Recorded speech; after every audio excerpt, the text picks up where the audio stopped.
Recall the central rule of solubility. The solubility of a solute in a solvent is governed by the principle of like dissolves like.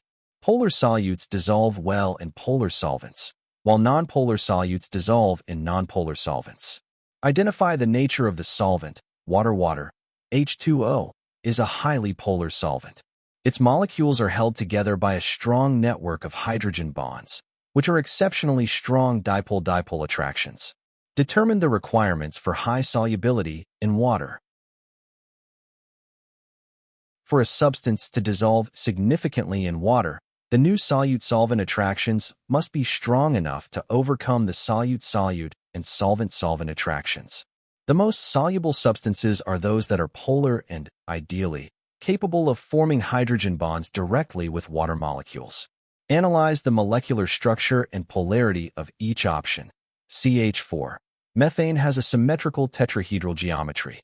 The C-H bonds are essentially nonpolar, and the molecular symmetry cancels out any minor dipoles, making methane completely nonpolar. CCl4, carbon tetrachloride, has a symmetrical tetrahedral geometry. Even though the individual C-Cl bonds are polar, their dipoles pull equally in opposite directions and cancel out completely, making the overall molecule completely nonpolar. NH3. Ammonia has an asymmetric trigonal pyramidal geometry with a lone pair on the highly electronegative nitrogen atom. This asymmetry and the large electronegativity difference between nitrogen and hydrogen make it highly polar. Crucially, the presence of N-H bonds allows it to form strong hydrogen bonds with water. pH3. Phosphine has a trigonal pyramidal molecular geometry.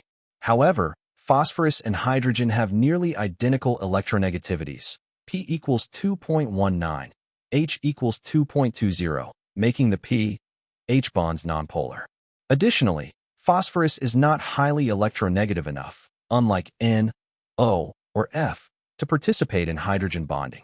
Compare the solute-solvent interactions. Ammonia, NH3, is the only substance among the choices that is both highly polar and capable of forming strong hydrogen bonds with water molecules.